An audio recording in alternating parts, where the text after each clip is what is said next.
Hi, everyone, and welcome back to the podcast. I'm really excited to be here with Dr. Lalita. Welcome. Thank you. I'm really excited to be here.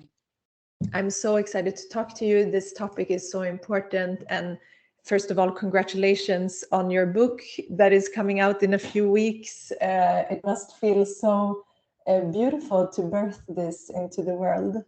Thank you. I really like the word that you just used, birth it into the world. That's beautiful. I never thought of it like that, but it really does feel like it's a book that's needed right now because so many people relate to this topic. Definitely. And it's so needed in on the healing journey to understand like why are we doing the things that we are doing, because sometimes we work with energetic healing and Mhm. it it it is everything, like the physical, the emotional, everything needs to come into place. So I think it's a really important topic. And the book is called High Functioning Anxiety, a 5-step guide to calming the inner panic and thriving. Yeah. And Dr. Lalita Suglani is an award-winning psychologist, renowned leadership empowerment expert, international speaker, and author. And her book that is coming out now in the end of the May, she believes that the key to achieve a real lasting success and happiness in all areas of life lies within our own mind. She has seen how through personal growth and self-awareness, we can learn to harness our thought patterns, gain control of our internal voice, and cultivate a positive mindset and create the life and career of our dreams. And over the years, Lalita has worked with adults, children, and families, and within organizations such as the NHS, schools, charities, and private organizations. She is committed to helping individuals on their journey to achieving emotional and psychological well being. And she is on a mission to help transform lives through fostering understanding and acceptance of the emotions, attachments, and relationships we hold. And her goal is to awaken people to their inner power, allowing them to thrive and flourish in life. That's a beautiful mission. I love that. It's so lovely to have you here. And I'm, first of all, so curious how your life path took you to where you are today and why you're doing this. So for me, like growing up, I'm one of five, and I'm the second oldest. So the second oldest, naturally, I became a caregiver, looking after everyone else, like all the young children underneath. And I've always loved that. But for me, it's almost like, okay, that became a role that I sort of like enforced. And growing up as a second generation ethnic minority as well, just going to and growing up in a way where as a woman as well, in my culture, it's almost like you were seen as second, so you would get different priorities. So if, for example, I remember growing up, if me and my brother were there, my grandma would be like, oh, let him eat first. So it would just be a simple thing like that, but the messages that I would get from that is that I'm not enough, I'm not enough. So I grew up continuing I'm not enough, seeking this external validation of being a caregiver because I was needed. People wanted and felt supported, and I felt enough by doing that. So I continued on my journey, but I became that people pleaser. I became the perfectionist. I became very living outwards. So I understood what was going on through my therapy journey. I ended up falling into therapy. And that was because I had to do it because I was studying psychology. And as part of the course, you had to go into therapy. And I remember sitting in therapy thinking, what am I going to talk about? I've got nothing to talk about. Everything's fine. And then I had my first session and then second session, and I was very sort of like closed off. And then as I started on that journey, I started to understand more of my patterns. And I was like, this makes so much sense. But then I would still feel like I get it, I get everything. But now how do I navigate? How do I move forward? How do I like put boundaries in? How do I manage this anxiety that comes up in me that I'm now feeling and I now acknowledge is there? And the more I started to delve into that, I realized it was more of a holistic type of therapy that I needed. And that was to really connect mind body, but sit with the parts of me. So sit with my anxiety, understand where do I feel it, notice what's coming out. Because intellectualizing it wasn't enough. I got to a certain point and I was like, I need to understand more. And naturally, when I started working with people, I started noticing more and more the root of a lot of people's symptoms, I call them symptoms, are they don't feel enough. So people underneath everything, they don't feel enough, and they keep showing up in a way where they seek this validation, but the validation is just temporary. So it might be that someone might have certain behaviors that they're presenting with day to day, but underneath that, it all comes back to they don't feel enough. But if they don't hit this idea of I need this external validation, if they don't get it, they then feel that anxiety. And anxiety is like there's a threat, there's something that's happening, but you need to understand how to navigate the anxiety. Otherwise, you get caught in, I need to do this pattern, I need to do this, I need to do this, because that's the only thing that stops that anxiety. And I point to my stomach here because that's where I hold my anxiety and I feel my anxiety. So if you don't understand how to navigate the deeper and regulate your emotions, then you're going to struggle with disconnecting from the pattern. So for me, I'm like, right, this is my mission, because I've been through it myself, I've understood it, but I also see the importance of really deep diving and not just saying, right, stop presenting in this way. It's like, no, we need to go deeper and understand the root of where does this all come from for people. Yeah, that's really important, and how connected it is. I'm just like reflecting on how our cycles, and like we spoke about earlier, like the weather can impact this, but there is like this underlying, because it's also a difference between having like, because all, you know, in Chinese medicine, all emotions are important to be felt because they have a purpose. And anxiety is connected to the water element, which is very active during winter actually, and the cold and the dark and all of that. But I'm also thinking about our inner cycles, where as women especially, where we have these, you know, when we do go into our yin state, that inner world, that must be also very difficult to handle if you already have that underlying anxiety, because there's so much happening in life, in the world, there's so many factors. But then our internal cycles, how have you seen when you work with women, the end of the cycle, the menstrual cycle, how is that amplified then? See, I think people, they don't pay attention to it because they're so disconnected and they are so focused on living outwards, and they are living in a space where they're hyper vigilant on everyone else around them and sensitive to other people.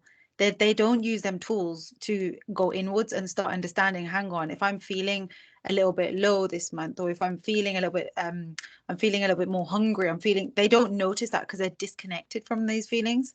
But what I do notice is when people start growing and start learning to disconnect from the outside world and start connecting inwards, they do notice like, okay, I notice my mood might change at this point in time during my cycle, or I notice this, because they start to look inwards, which is really interesting because everyone has different moods, and some people before their menstrual cycle, they might be feeling really energetic, whereas other people, they may not be feeling that way. So I don't think there's this is the way that every sort of woman feels and is. I think it's very different. And then some people may have or be taking the pill or have a coil, and then that can then impact on how they might be feeling week to week. So it is trying to understand, okay, do I have a pattern?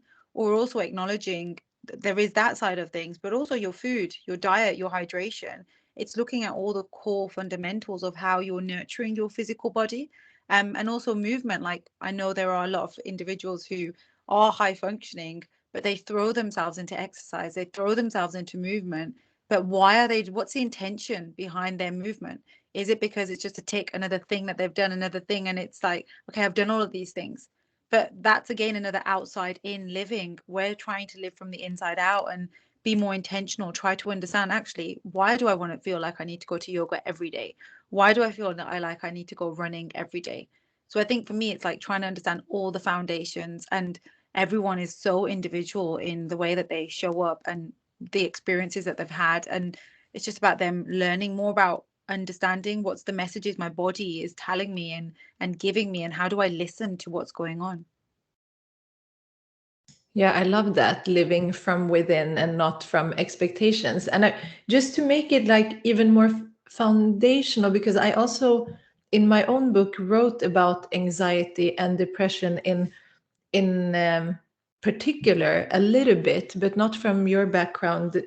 You've worked with it so much more. But let's say that there are, because I've noticed that with people that they are feeling something but don't know how to put it, and it can be a mix. But if someone is listening now and like curious about this and trying to scan themselves a little bit, what would the difference be, the main differences between feeling anxious and anxiety and like depression and that low energy state? So I think there's different types of anxiety. There's anxiety that you can get where it's just there all the time, and it becomes more of a disorder because it's there all the time. It prevents you, it stops you from doing things. But the anxiety that I tend to focus more on is the high functioning side. And that's the anxiety that's often hidden. It's the anxiety that's always there, but you're very high functioning as a result of the anxiety. So behind the scenes, you might be someone who's struggling with your thoughts. And what I mean by that is you might be overthinking, worrying constantly, catastrophizing, scared of failing, having like the imposter syndrome in the background as well. But no one sees that because the way you present to the world is you're hardworking, you've got it all together. You come across like you're very social and that you like being around people. You make life seem very simple and easy. It's a bit like the way I explain it, it's a bit like the swan. So you see the swan and it's so gracefully just gliding through, and underneath it's sort of like paddling away. And that's what happens in life with high functioning anxiety is we present in the world that we've got everything together, we're okay, look, we've got this, and people see you. But underneath there's so much more going on, but we are so afraid of showing that side. And that's where we just keep trying to suppress it and suppress it away because we're ashamed, we're embarrassed, and maybe also we feel a little bit out of control because we don't actually know what's going on there. So it's easier just to keep it out of sight and out of mind, but it still comes through in our behavior. So like I said, it's we have thoughts of overthinking, which is one of the huge ones. You're always rushing around, you don't know how to look after yourself. But if someone needs you, you're there in a blink because you want to people please, you want to be this perfectionist and show up in that way. And that's different to depression because with depression, again, there's again different types of depression. So you may have what we were just talking about earlier is the seasonal affective disorder. So that's a type of low mood that we can get because we're not getting light during the winter months. And there are people that are very sensitive to that. And their circadian rhythm is connected to that. And there's a lot of research that's gone into that, where it shows that during these months, people will find themselves feeling very low, feeling like, what's the point? I don't want to get up. Everything feels very heavy and draining. And then there's other ways and solutions you can help yourself through that, which is you can get lamps, SAD lamps, where they help you and they almost like start to, they recreate the sunrise. So when you're sleeping, your body thinks that that's the sun rising and your circadian rhythm then is connected to that. And then we have depression, where depression can really stop you from doing anything. You really feel like, I can't do anything. I don't want to. I don't see the point in it. Everything feels hopeless. You feel really lonely, disconnected, and you don't really see a way out of there. And that can stop you from functioning everyday life. And then we have the high functioning depression, which is all about you functioning again, doing things, but behind the scenes, you're feeling so heavy, so drained, so lonely, thinking like, what am I doing with my life? And having all these like really deep, really dark thoughts, but you still show up, you still push yourself, and no one would have a clue that this is what's actually going on behind the scenes for you. That's like really kind of it feels like anxiety is like a young state, while the but it is, they have both aspects within them all the time, but one is more young, like outwardly, because it's about that, you know, the thoughts and like the energy going upwards. The other one is going down and like deeper within. But I think that it's interesting how how life events can also trigger certain emotional states. But then, like you said, it's a difference of having emotions that are just temporary, but they change and they come back and go, but something that becomes more chronic. But what are like the 5 symptoms that are, just for someone who wants to know, like the main, was it one is overthinking, like you said, right? Yeah.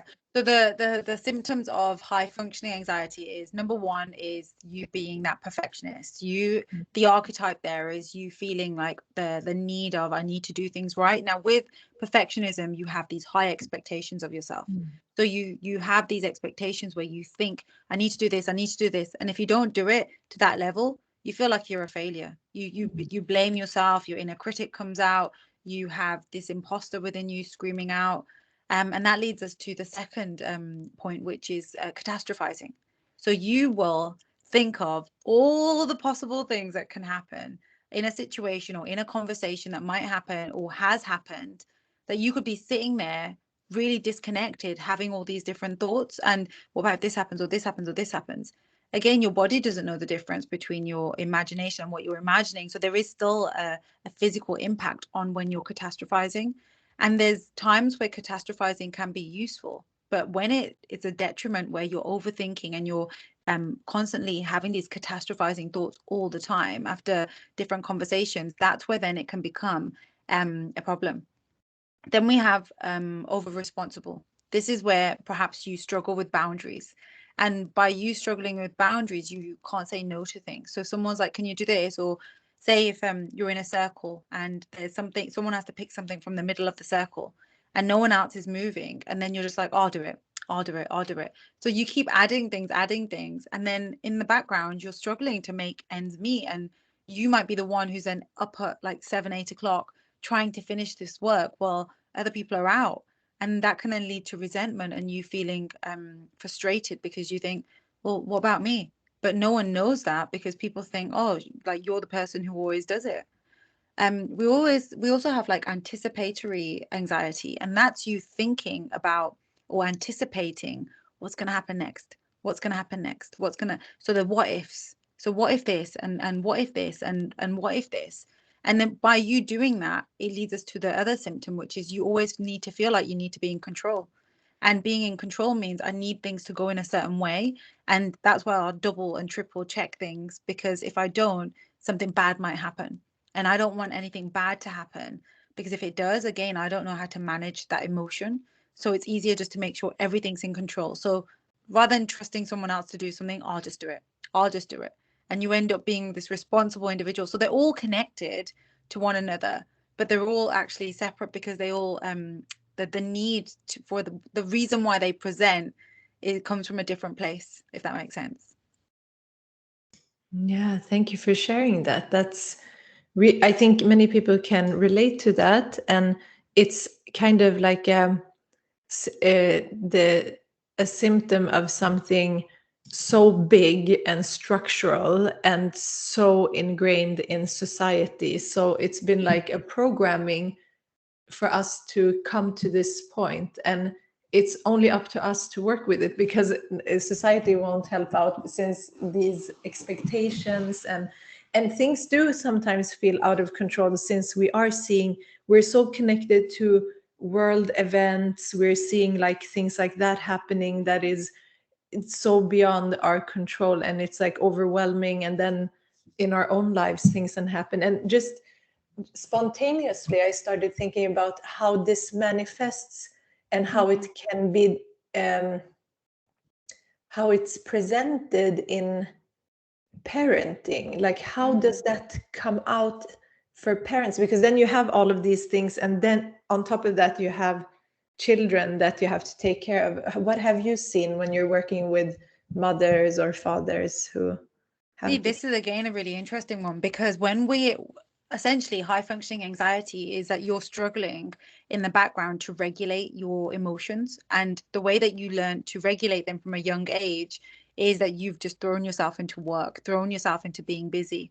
So when we then think of parenting, and what can happen with parenting is you now have a child and you're trying to regulate and trying to support the child. And it's like you trying to make sense of, okay, what do I need to do? But you also have your own patterns that you're sort of stuck in. And again, every parent is very different in how they show up. But sometimes people might think, okay, I can't keep going in this way. Like, what is this? What am I doing? Because I'm feeling exhausted, I'm feeling tired, I'm not able to be there for my child. And often when you have gone through like emotional neglect growing up, you may show up thinking, I want to break that cycle. I want to make sure that I'm the best that I can be for my child.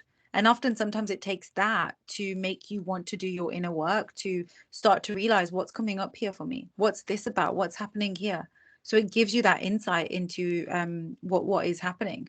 But there's every individual is very different. So some people might continue just, this is another thing to keep me busy. So they get into that same routine, but again, they hit that brick wall at some point in their life where they start reflecting and think, how did I do all of that? How did I manage all of that? Because there is a lot that happens. And often when you have little ones, you haven't got the space or the time to process and to sit and to reflect and think about things. But it's like, okay, where can I create that time for me to be able to do that, where it might be when the little one's sleeping or when, but you need to want to have that time and not feel completely exhausted. So by the time your head hits that pillow, you're just like, you're gone. Does that make sense? Yeah, definitely. And it's kind of also reflecting a little bit how if we're like adults who are trying to fill our time constantly with things, maybe that turns into always having activities for the children as well, which I don't know how it was. Like when I grew up, it wasn't common to have that many extracurricular activities. I don't know how it is for other families, No, but I completely agree. I think I was sent to tuition, yeah. but that was to get into the secondary schools. We had like this 11 plus that we had to do here. So Mm. I had this extra tuition, but otherwise I would be like sat playing a game, like not on the computer because computers weren't around at that point, but I Yeah. would be making myself useful doing something, but also Yeah. like there'd be chores to do and things like that. Whereas now I think sometimes parents, they want the best for their kids, Yeah. and wanting the best sometimes mean give them everything. But I know friends as well, like on the weekend I'll ask them, oh, what you up to? They're like, oh, it's holidays and I've got to entertain the kids. And literally when you look at their timetable of what they're planning on doing, it's like, be out at 9, then we've got 1 hour of this and another hour. And I'm like, what are you doing? Like, what are Yeah. you doing? You don't have to fill the time. And No. also, what are you teaching the kids? Are you teaching them that they always need to be busy as well? And that there's always something else. Like, actually, you've just had like an hour of going to a different activity. So maybe now you have some time, like maybe just going to the park or sitting there or reflecting. It doesn't have to be another activity. So sometimes that can be like the projection of your high functioning, which Mm. then we're sharing or we're role modeling to our children as well. Yeah, definitely. It's so that's why I said it's like a very big systemic thing as Yeah. well, and what's normalized and what is expected. And then I And I think that, think it's also like it is hard being a parent. Like it is yeah. really difficult because there's so many expectations. And Mm. nowadays there's social media. So you look at what other parents might be doing Yeah. and it's only a fraction, but that subconsciously can send you a message that I'm not doing enough. And when Mm. we've got this comparison that we're always looking at what the other families are doing, what the other families are doing, we then put this expectation on ourselves. And that's why doing our own inner work is actually, what is it as a family that is enough for us, rather Mm. than trying to reach out and keep striving for, we need to be enough, well, actually you are enough as you are. And there will be times where you do jump into do this and do this and do this, and that's okay. Like, don't beat yourself up about it, but reflect on, what is this, and does my child want to do this, or does my child prefer doing arts and crafts or spending an hour doing that at home, or Mm. spending some time, like, I don't know, just singing or doing something like going in the garden and playing.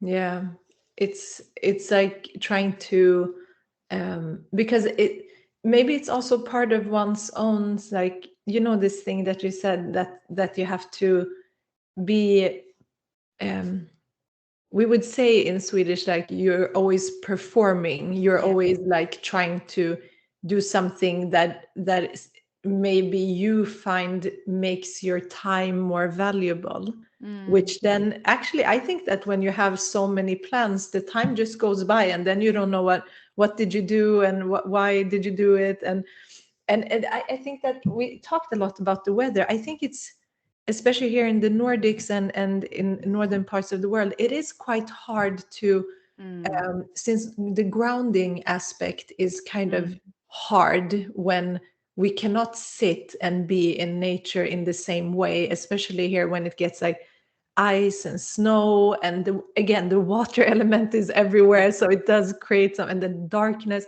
Somehow it's really important time now in the spring and summer to ground and to be with the elements, to come back to regulate your own inner elements and to get that nourishment. And I also want to say that how important it is.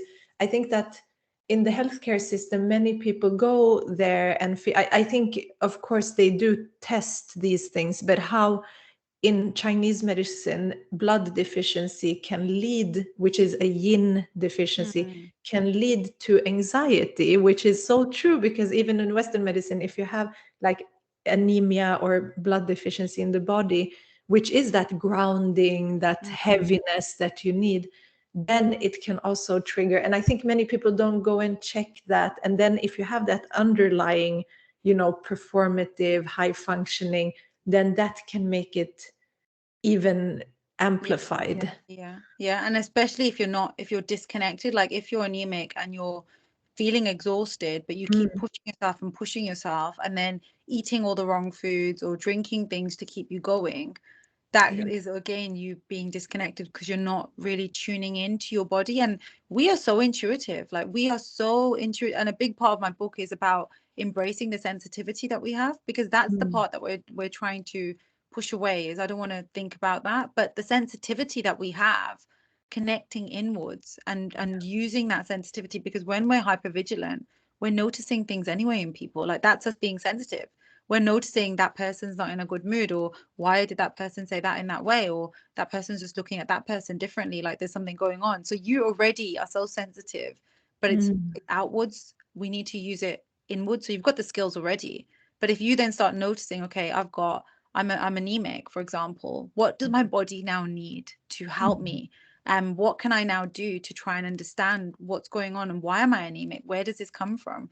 But then giving yourself the right things to nourish yourself. It's like when we see one of our plants and we know that, oh, it hasn't had enough water. We just know it hasn't had enough water, or it needs to go by the sun. So you already know intuitively like what your plants are all about and what they might need. That's if you're a plant person. But if you're not understanding what your body needs, you're just giving it anything because you think, oh, that's fine, just get on with it. And that's not the attitude that we want. We want to be more intuitive and really embrace that sensitive side that you have, because we're all sensitive and it's not a weakness. No, that's so true. And also like giving yourself that artificial energy like coffee, it can definitely stimulate more anxiety. So it's not a good thing. And having a lot of thought is said to consume blood as well in traditional Chinese medicine.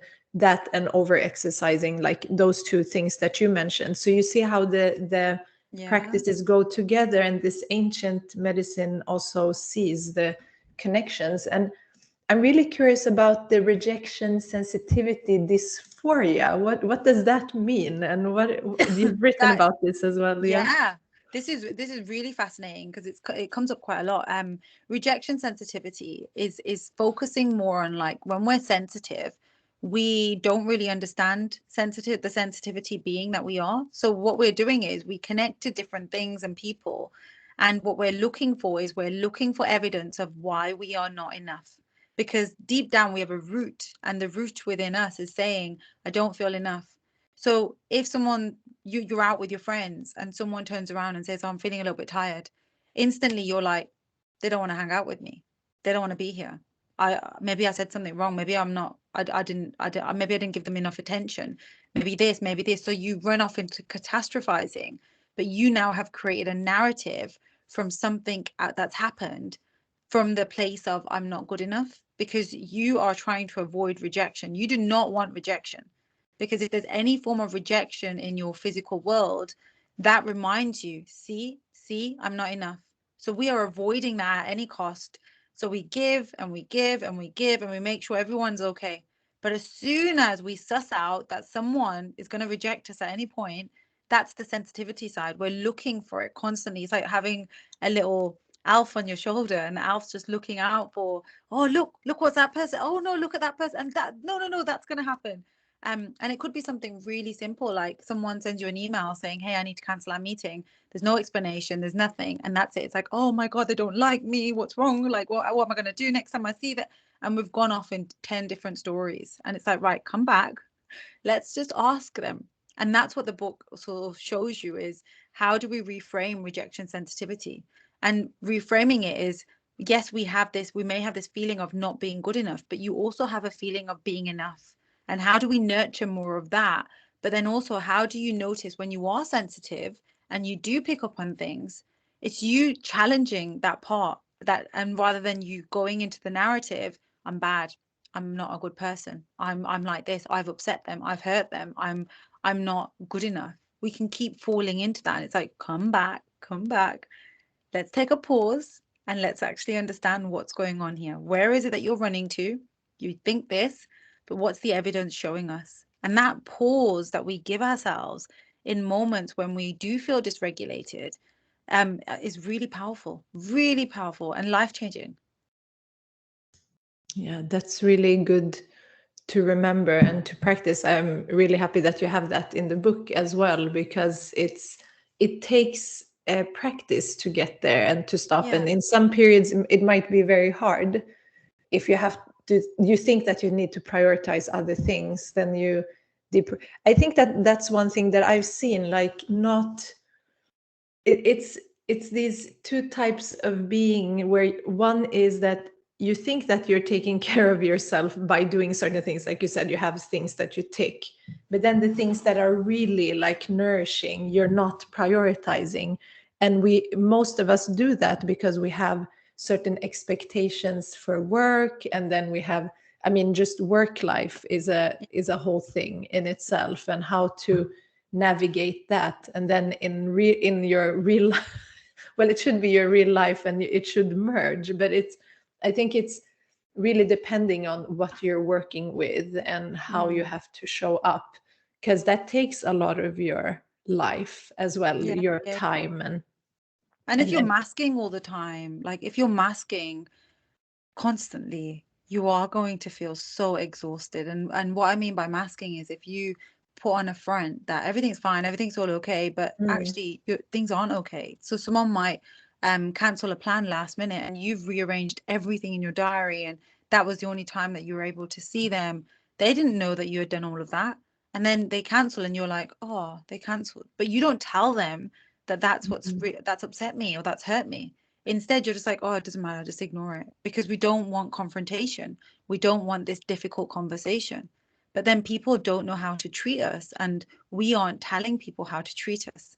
And we're going to end up feeling that same feeling of being dismissed, feeling that people don't respect us. But that's because they don't know what we want and what we need. Yeah, exactly. And what are it's something that you tapped into, the two sides of Yeah. this high functioning anxiety. So one is you tapped into it, I think, now. Yeah, so the two sides, like it's the side that we show the world, but then there's the shadow part, the part that we feel isn't enough. And we feel like it's not enough because we're ashamed, where we feel bad. We feel like that side of us is like, it's too much, it's a burden. And the way that I tend to describe it with people is like, you've grown up in a household maybe where you've had like 1 to 10 tunnels in your head. So you've got these 1 to 10 tunnels, but people can't see that you've got the 1 to 10 tunnels, and they're treating you with like the 1 to 5 maybe. So when they're talking to you and you're trying to like behave from this 1 to 5, you try to ignore that part of you, the 5 to 10. You're like, oh, I better not show that because people don't get it, or people are going to think I'm weird or strange, so I'm not going to show that part of me. But by you doing that, you're then trying to just fit in, trying to be enough by giving that. But there's so much more to you, but you don't tap into it because it was never allowed. That nurturing space was never there. So we don't give ourselves permission to show up as we are, because we don't know how. So when we then get into a space where we hit that brick wall, that's where we start noticing, hang on, what am I doing? Why is it that I've got my blinkers on? I'm trying to fit in. I'm not happy. I'm not okay doing this. Like, what is it that's going on? So that's where we start to embrace this other side, like the 5 to 10 side, where we're like, there's all this other part of me. Like, what is this? And I don't know how to manage this. And how do I like sit in it and learn more about it? And that's like the next sort of chapter for you, is you learning to see that you've got this 1 to 10 that's there. And how do you embrace it all rather than just coming from part of you and people only seeing part of you? Thank you for sharing that. It's really important to take into consideration. And also lastly want to ask about how, if we're experiencing this, how to understand it from, like, if we go back further in life and childhood traumas and things that happen, have you seen that can impact high functioning? Definitely, our childhood has a big impact, and I know people are like, "Oh God, here we go, another psychologist blaming the childhood." But when we think of our childhood, we need to also understand our childhood is all about learning. We learn how to be in the world by watching and observing and noticing other things. Like if you've got kids, you notice that sometimes they do things. You're like, "Where did you learn that from?" And they would have seen it somewhere. They would have picked that up from somewhere. So now you're in this space where you as a child have learned, I'm not good enough from somewhere. So somewhere along the line, something has happened and you have a belief now, and then you start presenting and behaving in a certain way. And that's why I've split my book into 2 parts. And the first part is all about unlearning, because we have to go back into the past and understand why these beliefs are there. Where do these beliefs come from? So there's a belief within you that I'm not good enough, I'm not worthy. And we need to make sense of where does that come from? Because by you understanding where it comes from, then you can move into the learning, the relearning of, actually, when I was 8 years old, I remember doing X, Y, and Z. And it's not about blaming your parents. It's about you understanding why you suppressed this other part of you and only showed up as with this part of you. What is that about? So when we go back into our childhood, and I put this in the book, is, for example, a child who was emotionally neglected will grow up to be an adult who is a people pleaser, or a child who grew up not, or feeling that love was conditional, would grow up believing that they need to earn love. So these are very powerful in you understanding why is it that you do what you do. It allows you to close the loop and give your inner child a chance to be heard, be seen, and for you to start to nurture your inner child and let your inner child know that actually you are enough as you are. That's so important. Thank you for sharing that. And I love that you have those 2 sections of the book that is very clear and goes to the foundation and the roots of where it comes from, because otherwise it's like just working in the now with the symptoms. When we understand things in a bigger perspective, it can help as well, like that understanding. And I'm thinking that for those who are listening, I want to draw a card from my Healing Oracle card deck, and this is connected to any type of healing. And we'll see, we can together just close our eyes and take a few deep breaths and focus into our heart and also our belly and the emotional, energetic body right now. And I'll draw a card for us that you can work with. And we got card 38, which is the affirmation is, I have an energetic body and the power to transform myself and life. How beautiful is that?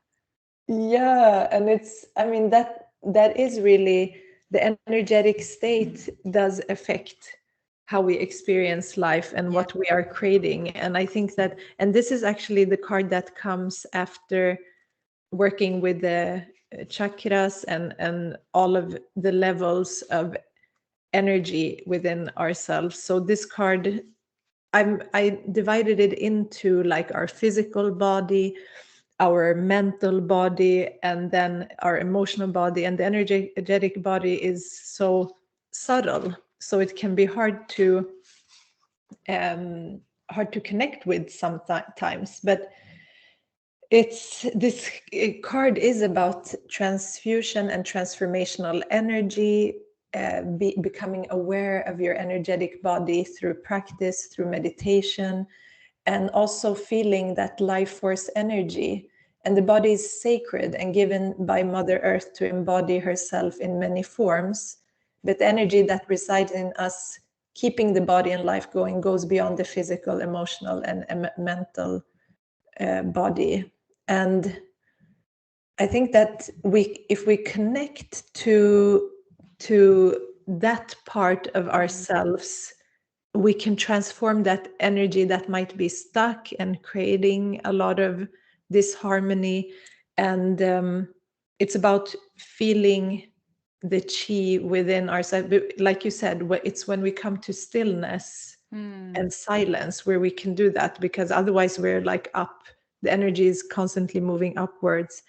And then you can feel the vibration and energy surrounding you and emitted by the earth. It is the source of life and has the power to transform.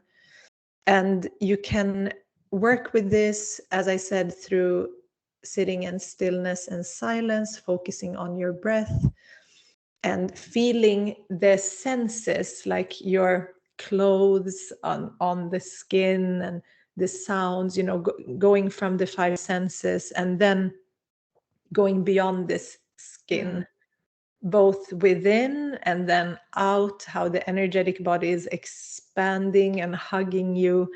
And feeling where is the energy flowing, where is it stuck. So I have an energetic body and the power to transform my life. And I think honestly, that's really beautiful. I feel like it really relates to high functioning anxiety, because that's essentially what you're trying to do. Is you are trying to embrace the energetic body that you have, the sensitivity that you hold, and it allows you to show up in the world in a very powerful way. I'm so happy to hear that, and glad that this resonated with you as well. And how can people find the book? Because it's already out there to pre-order, and that's really exciting. And I will definitely also listen to the book, because I love listening to the voice. Are you also speaking Yes, in the? Okay, I yeah. love that. I did my audiobook recently, and it Oh, was one experience to actually read your book after a break and come yeah. back to it and realize, oh my goodness, this is everything. All your learnings in this book. So if anyone wants to get hold of it, you can go to my website, which is drlalita.com. Lalita spelled Lalitaa. Or you can go on my Instagram, and there's a link on there, and it will take you straight to, depending on what area you're in and what country. Or you can just go straight onto Amazon and type in high functioning anxiety, and it will come up there. Lovely. And I'll put the links also in the show notes for everyone. I really recommend checking this out. And I think it's so beautiful and helpful what you have created. I really want to thank you and honor you for that. I think it's going to help so many people. And I can't wait to also listen to the book, because I love hearing the author's voice and to like integrate. I need it as well. So I'm really grateful for that, and want to thank you so much, and congratulations again. Thank you, Shireen. I really appreciate that. And I appreciate you and your energy here today. Thank you.